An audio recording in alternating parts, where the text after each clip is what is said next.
HP Tech എന്ന YouTube ചാനലിലേക്ക് എല്ലാവർക്കും സ്വാഗതം. ഞാൻ നിങ്ങളെ എത്തിയിരിക്കുന്നത് ടെലസ്കോപ്പിൻ്റെ ടോപ്പിക്കുമായാണ്.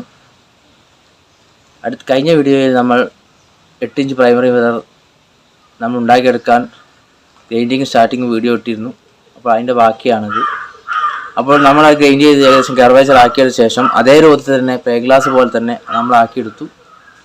അപ്പോൾ ഈ ഒരു ഡീറ്റെയിൽസും കാര്യങ്ങളുമാണ് ഈ വീഡിയോയിൽ പറയാൻ ഉദ്ദേശിക്കുന്നത്. എൻ്റെ ചാനൽ ഇഷ്ടപ്പെട്ട സബ്സ്ക്രൈബ് ചെയ്ത് സപ്പോർട്ട് ചെയ്യുക, അഭിപ്രായങ്ങൾ കമൻറ്റ് രേഖപ്പെടുത്തുക. എന്നാൽ നമുക്ക് വീഡിയോയിലോട്ട് പോകാം. ഇത് നമ്മൾ അന്ന് ഗ്രൈൻഡ് ചെയ്തെടുത്ത ഗ്ലാസ്സാണ്, കർവേച്ചർ ഉണ്ടാക്കിയെടുത്ത ഗ്ലാസ്സാണ്. അത് ഇപ്പോൾ അതേ രൂപത്തിൽ തന്നെ ആയിട്ടുണ്ട്. പ്ലെയിൻ ഗ്ലാസ് പോലെ തന്നെ ട്രാൻസ്പെറൻ്റ് ആണ്. അതേ രൂപത്തിൽ നമുക്ക് മിനുസമാക്കി എടുത്തിട്ടുണ്ട്. കർവേച്ചർ ചെയ്ത ശേഷം നമ്മൾ ആ രൂപത്തിൽ തന്നെ ഗ്ലാസ്സിനെ ആക്കിയെടുത്തു. ഇനിയിപ്പോൾ ഇത് കുറച്ച് പണി കൂടിയേ ഉള്ളൂ. ഇനി ചെറിയ ഓക്സൈഡ് വെച്ചിട്ട് അവസാനത്തെ പോളിഷിങ് വർക്കും കൂടിയേ ഉള്ളൂ ഇതിന് ഇനി. ഓക്കെ, അതിൻ്റെ ബാക്കിയുള്ള ഡീറ്റെയിൽസ് ഞാൻ പറഞ്ഞു തരാം. അപ്പോൾ ഗ്രൈൻഡ് ചെയ്യാൻ ആദ്യം നമ്മൾ എടുത്തിരുന്നത് 80 ഗ്രിറ്റ് WC പൗഡർ ആയിരുന്നു. അത് നമ്മൾ ഉണ്ടാക്കിയ കഴിഞ്ഞ വീഡിയോ പറഞ്ഞ ടൈറ്റോള് കൂടി തന്നെയാണ് ഗ്രൈൻഡ് ചെയ്തെടുത്തത്. അതുപോലെ തന്നെ അടുത്തത് 320 ഗ്രിറ്റ് സിലിക്ക WC പൗഡർ ഉപയോഗിച്ചാണ് ഗ്രൈൻഡ് ചെയ്തത്. അതിനുശേഷം നമ്മൾ 600 ഗ്രിറ്റ് സിലിക്ക WC പൗഡർ ഉപയോഗിച്ചു നമ്മൾ ഗ്രൈൻഡ് ചെയ്തു. അതും നമ്മൾ ടൈറ്റ് ടൂൾ വെച്ചാണ് ഗ്രൈൻഡ് ചെയ്തത്. ഓക്കെ,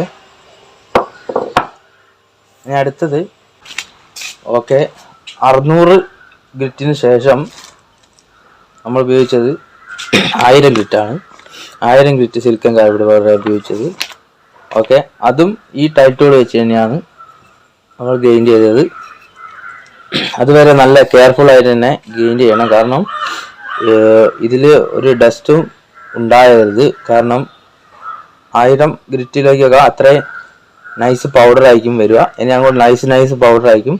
അപ്പോൾ നമ്മൾ ഇതിന് കഴുകാനും യൂസ് ചെയ്യേണ്ട വാട്ടർ നല്ല വെള്ളം തന്നെയായിരിക്കും, ഡിസ്റ്റിൽഡ് വാട്ടർ ആയിരിക്കണം നമ്മൾ യൂസ് ചെയ്യുന്നത്. ഓക്കെ, ഇനി അങ്ങോട്ട് ശ്രദ്ധിക്കേണ്ടതാണ്.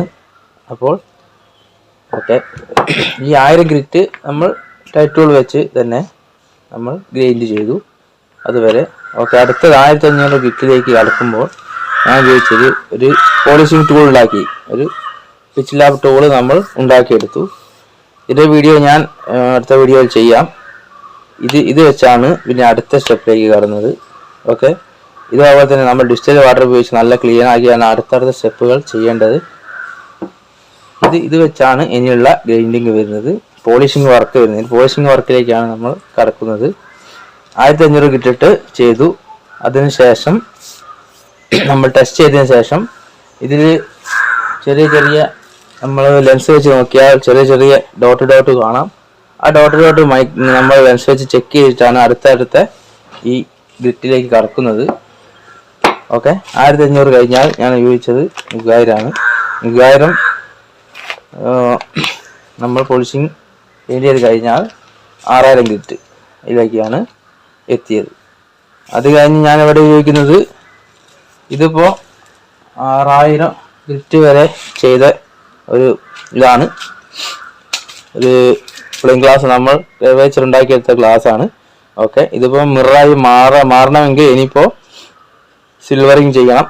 അപ്പോൾ ഇതിന് ശേഷം പോളിഷിങ് ചെറിയ ഓക്സൈഡ് വെച്ച് പോളിഷ് ചെയ്യാനുണ്ട്. ഈ ചെറിയ ഓക്സൈഡ് പൗഡർ ഉപയോഗിച്ച് നമ്മൾ പോളിഷിങ് ചെയ്ത ശേഷം നമ്മൾ ക്ലീൻ ചെയ്ത ശേഷമാണ് സിൽവറിങ് സ്റ്റാർട്ട് ചെയ്യുന്നത്. ഓക്കെ, അപ്പോൾ ഈ രൂപത്തിൽ ഈ 6000 ഗ്രിറ്റ് ഇട്ട ശേഷമാണ് ഈ രൂപത്തിൽ പ്ലെയിൻ ഗ്ലാസ് ആയി തിരിച്ചു വന്നത്. ഈ ഭാഗത്താണ് നമ്മൾ കർവേച്ചർ ഉണ്ടാക്കിയത്. ഓക്കെ, അടുത്ത വീഡിയോ നമ്മൾ എങ്ങനെയാണ് ഈ പിച്ച് ലാബ് ഉണ്ടാക്കിയത്, പോളിഷിംഗ് ചെയ്യുന്ന ഈ ടൂൾ ഉണ്ടാക്കിയത് എന്നുള്ള വീഡിയോ അടുത്ത് ചെയ്യുന്നുണ്ട്. അതുപോലെ തന്നെ എൻ്റെ ചാനൽ ഇഷ്ടപ്പെട്ടാൽ സബ്സ്ക്രൈബ് സപ്പോർട്ട് ചെയ്യുക, അഭിപ്രായങ്ങൾ കമൻറ്റായി രേഖപ്പെടുത്തുക. എന്നാൽ നമുക്ക് അടുത്ത വീഡിയോയിൽ കാണാം. എല്ലാവർക്കും ശുഭദിനം നേരുന്നു.